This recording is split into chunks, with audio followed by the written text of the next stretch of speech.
there, friends. Today's video is something that is very near and dear to my heart, and despite it having nothing to do with the content I normally upload on this channel, I really wanted to share this part of me with you guys. If you're not comfortable with these types of videos, feel free to click away. Today I'm going to be sharing my top 5 ways of dealing with depression and anxiety. I would like to also preface this with the disclaimer that I am not a healthcare professional. Take everything that I say with a grain of salt.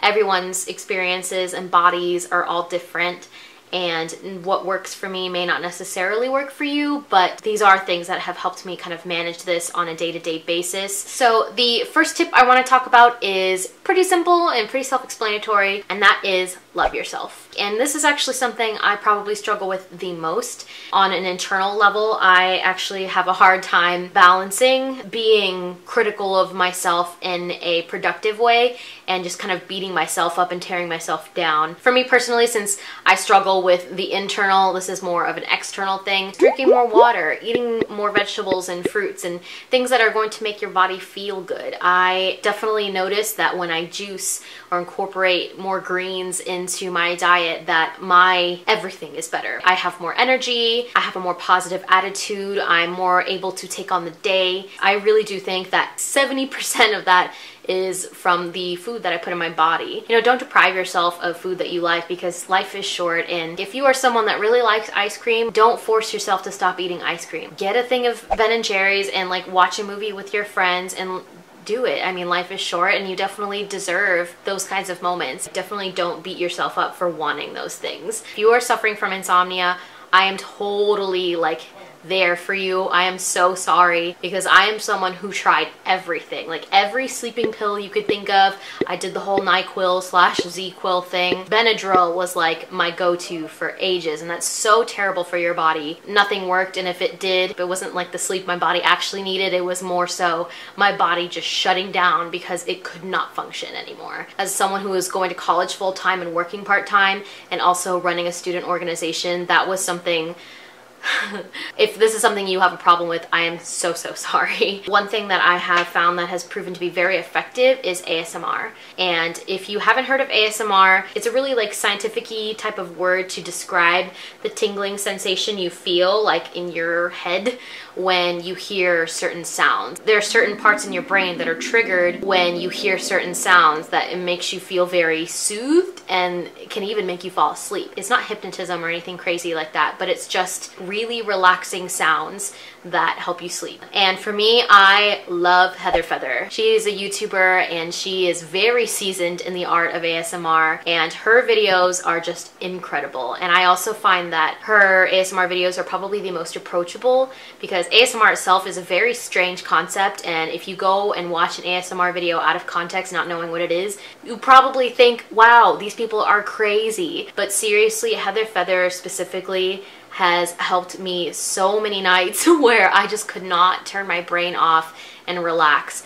Listening to those videos at night, not even watching them, but just listening to them with really good headphones has helped me fall asleep so much. It's like the good sleep, the sleep where you wake up to your alarm clock and you're not pissed that your alarm's going off. That was such a foreign concept to me for years, literally years. One thing to go with that are these that I mentioned in my holiday gift guide last year. These are the sleep phones, and they're pajamas for your ears. It's really soft, and I just got mine in black. I think they come in different colors though.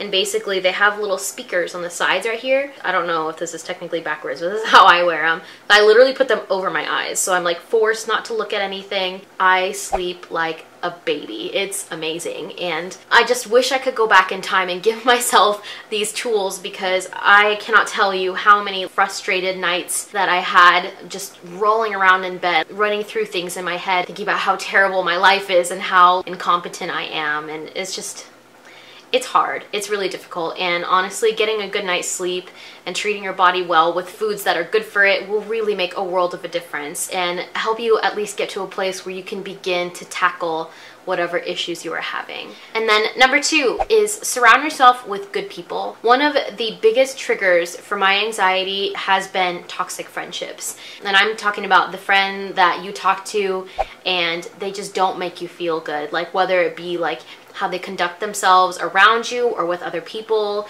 you know, the things that they say to you in a demeaning way. Whatever it is, if a friendship is doing more harm than good for you, cut it out of your life. I wish I could go back in time and like literally shake myself, because you will spend so much time and energy and just being upset and being uncomfortable and letting this kind of worsen an already not great situation, and it's literally just not worth it. Life is too short, and there are too many amazing people out there that actually deserve your friendship and time, so don't waste it on people that suck. Chances are you have one really solid friend in your group, at least one. Don't cut off communication with everybody to the point where you are literally just sitting at home alone constantly, because it's literally the absolute worst thing you can do for yourself. That, I find, is the easiest way to wind up in a complete hole, having panic attacks, having, you know, suicidal thoughts. Like that's always how that starts. Don't go there. Don't put yourself in that position. Find a friend or a family member, even if it's just talking to them like on Skype or something, or on Facebook chat for like a few minutes. Reach out to that one person and let them know that you're not doing so well, and let them know that they're important to you. I cannot stress how important that is and how valuable that is, especially when you're at your low. There's nothing bad that can come out of spending time with someone who's a positive influence in your life. And definitely do that for yourself, because you deserve to have a friend like that, and they deserve to have a friend like you. Number 3, do what makes you happy. I have been watching yoga with Adriene for a couple weeks now, and I can already tell a world of a difference. Focusing on my breathing, stretching out my body, and working muscles that are really sore. That's been very therapeutic for me. She also has the 30 days of yoga that I'm currently doing right now, and I'm absolutely obsessed. So we'll link some of my favorites down below. If yoga's not really your thing, like, find a physical activity that really makes you happy and go do it. Number 4, do good for the world. Nothing in the world feels better than doing something great for someone else for no reason. Whether it be volunteering at a shelter, or donating to a charity, or just doing a random act of kindness for someone that would probably least expect it. Doing those kinds of things is another way to,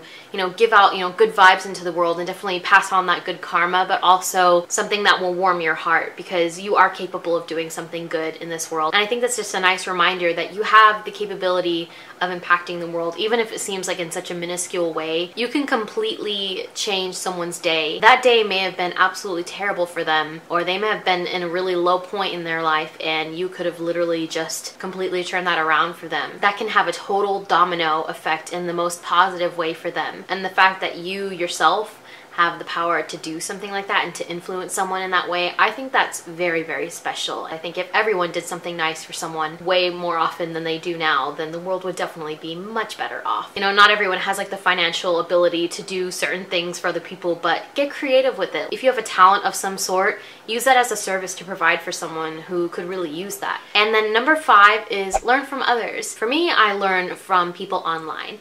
And 2 people I really wanted to talk about have really taught me so much about just relationships and feminism, and also learning about different communities that I'm not necessarily a part of, but definitely needed to be educated on. In a way, they make me feel more aware, I guess, of people that are in different situations than I am. One of them is Meghan Tonjes. She's a YouTube creator. She makes videos about music and sex and relationships and pop culture, and it's really, really cool. I follow all of her videos. I listen to her podcasts. She has so many valuable things to say and to teach people on the internet, everyone. I don't even want to say just youth, just everyone, because me as a 24-year-old, I have learned so much from her. I will link her in the description box, as well as right here on her cute little face, and you can go check her out. And then another YouTuber who is incredible and has taught me so much in such a short amount of time is Blaque, and she is incredible. She has taught me so much about privilege, about feminism, about racism, and just social issues, and I've learned so much from her, whether it be about history and also just about thoughts and feelings that I've always had, but she's able to, you know, put them so eloquently and really kind of back them up and validate them. And to me, that just feels really good, and I actually feel like I'm learning something from these 2, and I absolutely respect their story, their journey, and what they stand for. These 2 creators are seriously ones that I respect and admire so much. It would mean the world to me if you would check them out, because they are technically smaller YouTubers, much bigger than me, but they are still smaller YouTubers, and I think they deserve so much more of a following, because not only have they they worked hard and have earned it, but also I think that the world would be a much better place if everyone could learn from them, at least by example, and also from the content that they put out. So that concludes my video for today. Every day is a new day, and every day is also a new battle for a lot of us, and I would love to hear any feedback or comments you guys may have, and I would love for us to get to know each other on a bit of a more personal level. So if you don't feel comfortable leaving a comment, definitely send me a private message. I'm also very active on Twitter and Instagram. You can Snapchat me. You could probably message me. I'll give you my number. I don't care. I know how hard it is to talk about these kinds of things. I want to be completely 100% real on this platform. I want you guys to know all aspects of my personality, even if that includes parts of my personality that I'm not necessarily super proud of, because at the end of the day, it's still who I am, and I think that matters. I hope you guys are having a great day. Thank you so much for tuning into my video today. Be sure to subscribe to my channel so you're updated on when I have new uploads, and I will see you guys again very, very soon. Bye!